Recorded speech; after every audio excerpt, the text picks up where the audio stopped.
Welcome to the CISSP Cyber Training Podcast, where we provide you the training and tools you need to pass the CISSP exam the first time.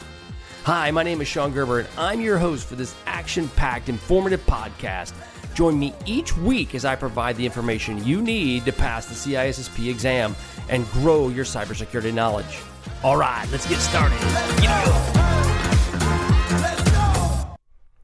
Hey, y'all, Sean Gerber with CISSP Cyber Training, and today is CISSP Exam Thursday. So we are going to be talking about CISSP questions as it relates to taking the exam, and what are some key questions you need to be aware of as you're studying for the exam.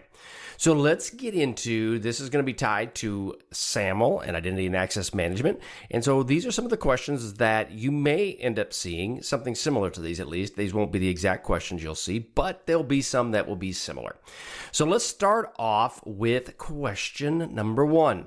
What is the primary purpose of SAML? Okay, so as we're talking about SAML that deals with identity and authentication, answer A is 1, to provide an access token. B is the exchange of user authentication and authorization data. C is to provide an ID token, or D, to validate a user's identity through biometric data. Okay, so the question is, again, what is the primary purpose of SAML? And then A, to provide access token. B, to exchange user authentication and authorization data. C, to provide an ID token. Or D, to validate the identity through biometric data. So as we deal with SAML, SAML is basically designed as it's a standard, right? And it's a standard for exchanging authentication and authorization data between an identity provider and the service provider. SAML is used out there. There's OPENID. There's various other ones that are available, but SAML is an open standard. And so you want to look at as SAML. It does provide tokens, but the main purpose of it is to exchange user data in the form of what they call assertions. So when you're talking about these questions, the primary purpose of SAML is to exchange user authentication and authorization data. So you don't want to bite off on A, which would be to provide an access token, which it does, but its primary purpose is to exchange user authentication and authorization data. Question 2. OAuth 2 is primarily used for which of the following? A, user authentication. B, user authorization. C, data encryption. Or D, data integrity checks. So the easy ones that you would actually throw out obviously would be data encryption. It's not tied to that, or a data integrity check is usually what would not be tied to OAuth 2. Again, it's a protocol that is basically application access for the user data when you're connecting with another application.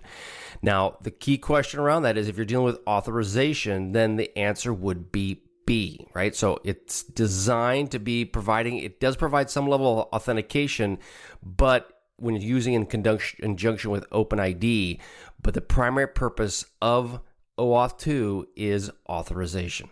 Okay, so put that in mind. OAuth 2 will do user authentication, but that's not its primary purpose. Its primary purpose is authorization. Question 3. Which of the following authentication protocols also provides an ID token? A, SAML. B, OAuth 2. C, OpenID Connect. Or D, Kerberos. Okay, again, which of the following authentication protocols also provides an ID token? A, SAML, B, OAuth 2, C, OpenID Connect, or D, Kerberos. And the answer would be C. OpenID Connect is built on top of OAuth 2, but it does add an ID token for accessing provided by OAuth 2. So keep that in mind that it sits on top of OAuth 2. Then the ID token contains a set of claims about the user's identity, such as their name, their email address, and so on. So keep that in mind. So again, OpenID is built on top of OAuth 2, and it adds an ID token to the access token. You have lots of tokens, so it can get a little bit confusing. What type of token is used by an application in OAuth 2 to make API requests on behalf of the user? Okay, so now we're dealing with OAuth 2 and we're making API requests. So application programming interfaces. A is access token. B, refresh token, C, ID token, or D, SAML token. Okay, so we know SAML token, it's not a token, right? So they would throw that one out.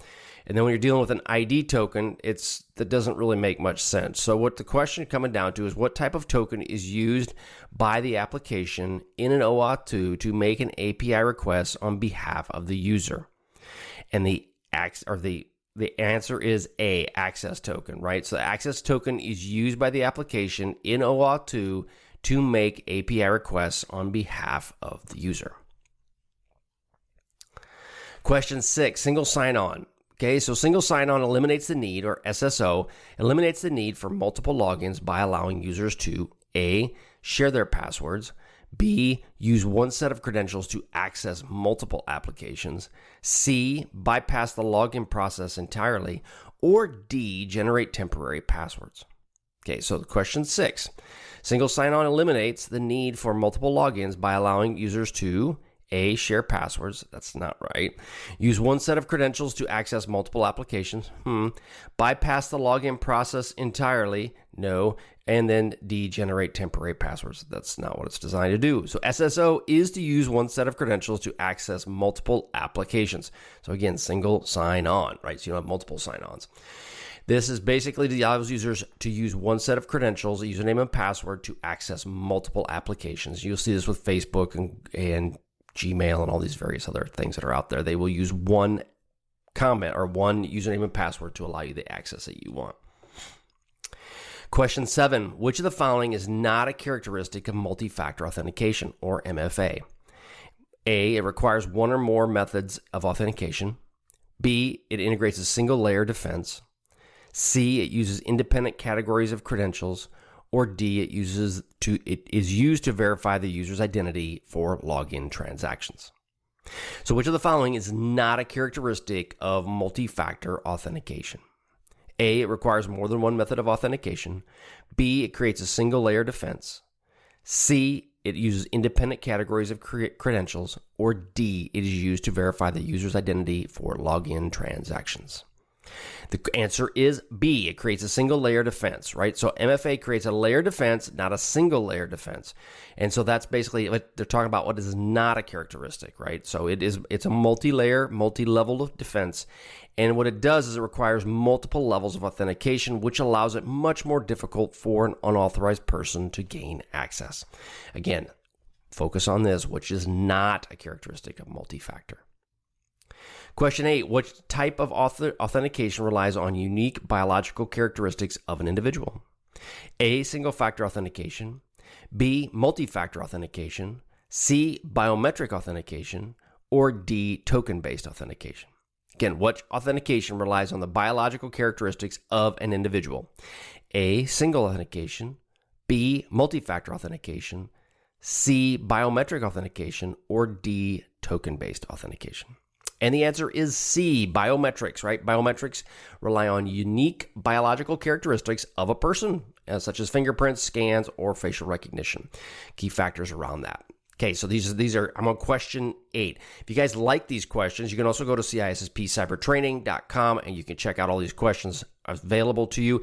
The great part about CISSP Cyber Training is the fact that these questions I go over, there's also a video that goes with them, so that if you are one that listens or one that likes to watch, this is the greatest place to go, because you'll have actually all these CISSP questions in video format as well as in audio format. Okay, so question 9, which of the following is not a type of biometric authentication? A, iris scans. B, passwords. C, facial recognition. Or D, fingerprint scans. Okay, so just the last question we talked about, what is biometric? The question here is which is not a type of biometric, and that would be answer B, passwords, right? Passwords are not biometric. They're something you know, but they're not something that you are. Okay, question 10, when is an identity provider sends an assertion to a service provider in SAML, which of the following information does it not contain? Again, let me re-go that question again. When an identity provider sends an assertion, okay, to a service provider in SAML, which of the following information does it not contain? I can't get that right even the second time around. A, user's email. B, user's password. C, user's username, or D, user's authentication status. Okay, so which does it not contain?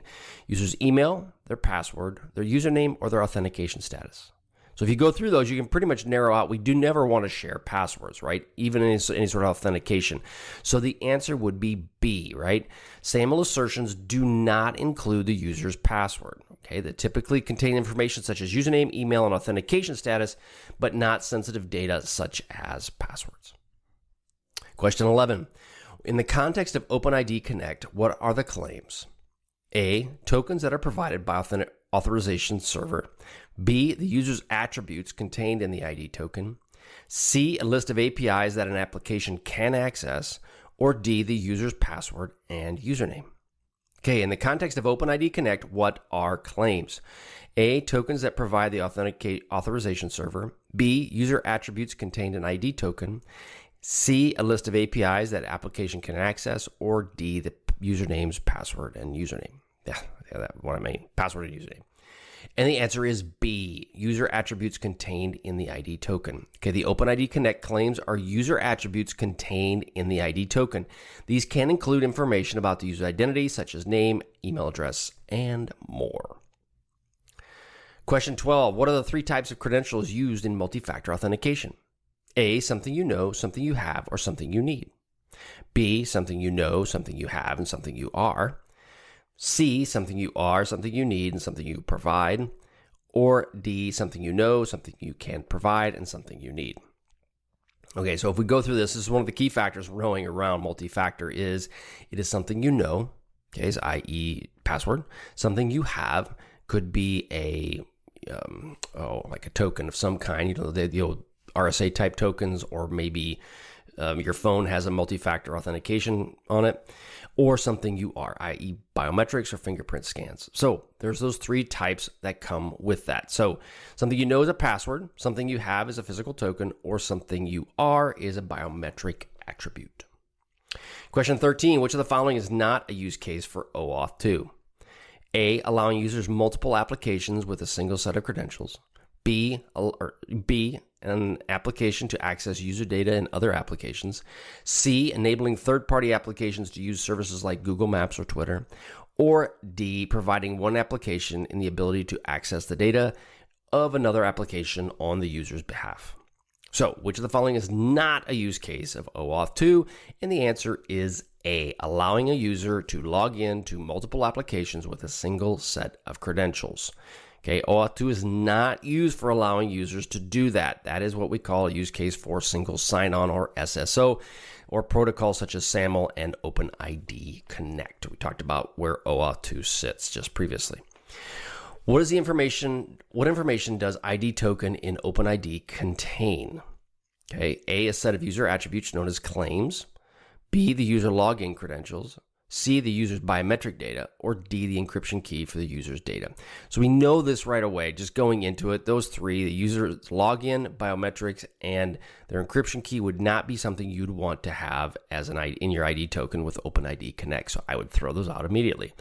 So that's basically a set of user attributes known as claims. Okay, so an ID token in OpenID Connect contains a set of user attributes known as claims. These can include information such as username, email address, and so much more, right? We wouldn't want to put anything that's sensitive such as passwords or biometric data or anything like that inside a OpenID Connect token. Last question, which of the following best describes the relationship between OpenID Connect and OAuth 2? Okay, the answer, or question, or I should say one of the answers. OpenID Connect and OAuth 2 are completely separate protocols with different purposes. OpenID Connect is an extension of OAuth 2 and adds additional functionality. OpenID Connect is an older version of OAuth 2, and OAuth 2 is a subset of the functionality provided by OpenID Connect. Well, we talked about this. What does OpenID Connect do? It sits on top of OAuth 2, so it is an extension, and it adds additional functionality.